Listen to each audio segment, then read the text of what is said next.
and welcome. Thank you so much for finding me. And if you're here, it's probably because it's been safer for you to love other people than it has been for you to love yourself.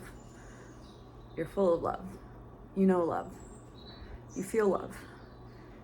You give it to other people, and then you find that you have none for yourself.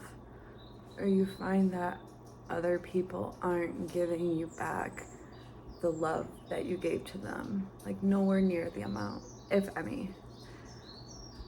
And you haven't become shut down to that, which I think is a beautiful thing, because when you're giving and giving and you don't get anything in return, it's so easy to go to this like dark place. It's not a place of hate. Hate isn't the opposite of love. Hate is very close to love. It's been easy for you to fall into a place of indifference, but like you touch it and it doesn't feel like you, so you go back to the love. But what you need to understand is that the way in which you want to love people and the ways in which you want to receive this love aren't possible if you're not able to give that love to yourself. Does that make sense? Like how could you tell someone that driving a car is really easy? Or how can you tell someone that they should go out and get a job if you don't even know how to drive a car, or you don't even have a job? Like, does that make sense? Like, love is like that. Like, if you aren't in tune with your own love, and if you're afraid to give that love to yourself, people aren't going to give you love, or the love that you receive might be very conditional, or might be love, but it might not have like the depth and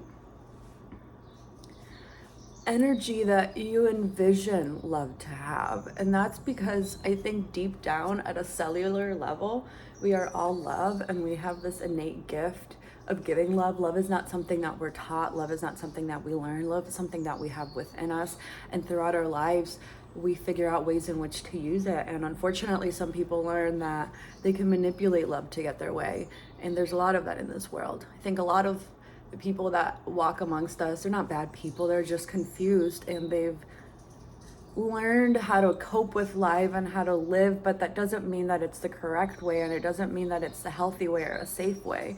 We are literally all like little babies walking around in our adult suits. Like, we are all literally children that just grew up, and unfortunately some people didn't learn that the ways in which they loved or gave love or received love in childhood don't really serve you anymore when you're an adult. You know, I think sometimes when we're young, we become small and we let ourselves get tucked away, or we do everything to make our parents or caretakers or parents happy at the detriment of us, especially if your parents or you came from a household where there was a lot of chaos, or maybe there wasn't chaos but there was neglect, or maybe your parents gave you everything you needed physically, but emotionally and spiritually they just weren't there. Like, their bodies were there with you, but their minds were somewhere else. And maybe you kind of inherited some of that because it was the only way to like live, and it's what you saw and what you learned, and it was easier to retreat to that place than to be a light. But right now you're being called to be a light. Like, I'm here to tell you that like you need to love yourself, and you know how to love yourself, and you're so good at it. Like, you're gonna be so good at it. And once you start loving yourself, it's gonna become addicting, and you're gonna notice that the love that you give to other people is completely different. There won't be conditions. You'll just give it, and if it doesn't come back to you, you're not gonna be resentful. But I have a feeling you're gonna realize that it is going to start coming back to you. And if it doesn't come back from other people, it's going to come back from yourself.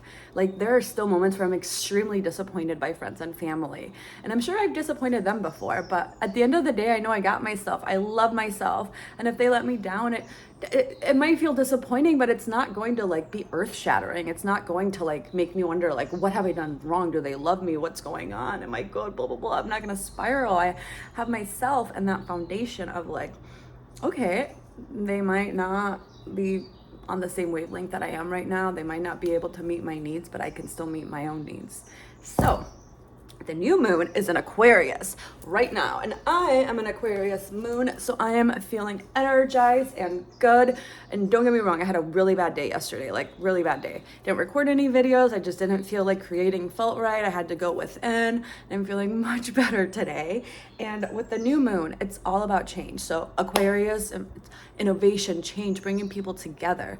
So we are going to draw an oracle card from my beautiful moon deck, and it's just going to be something for you to just work on this month. Have the moon help you manifest whatever you want to manifest.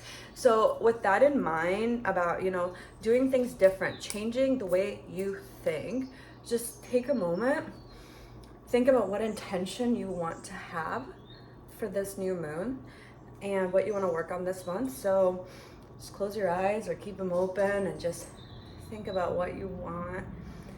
Take a deep breath in and exhale through your mouth. And once you have that, here we have the new moon. So I'm going to spread them out.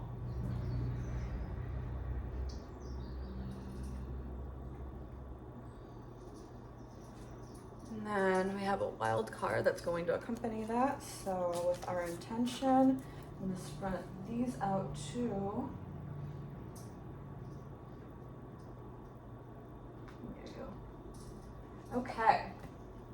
So look to the natural world for inspiration.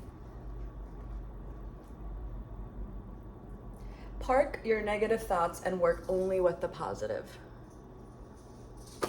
You're gonna still have negative thoughts, but I want you to, when they come into your head, pause, look them in the eye, reflect on why they're there. Try, if you can, to dig deep and wonder, where is this coming from? Someone gives you a little comment yesterday, like for example, one of my friends gave me a little comment that wasn't even a big deal, but like something about it just like really rubbed me the wrong way. And I noticed that for like an hour or two after that, I was kind of walking around with that annoyance of like, why would she say that to me? And then I realized, like, where is this coming from? Like, what about you is feeling so insecure today that that little comment shook you? And I was having a bad day. Like I said, yesterday I was having a bad day. I was just feeling down. I was just questioning everything. And I was able to be like, no, she just triggered me because I was already having doubt. So her saying that like made me spiral because it was like confirming to me. But no, like, it doesn't matter. So park your negative thoughts. Like if you have them, we all have them. Sit with them or acknowledge them and be like, no, actually I'm a fucking awesome friend. And then you move on with your day. So I hope this message found you with as much love and peace as I am putting into it, because you are my friend. You are my friend. You are my family. If you are here, it's because you and I are part of a collective that has been just filling my life with love. So I'm so grateful that you're here, and I hope my message found you, and I hope it resonates with you. And I really hope that you begin to give the love to yourself that you've given to others. Doesn't mean that you won't give others love, but you come first, always. I love you.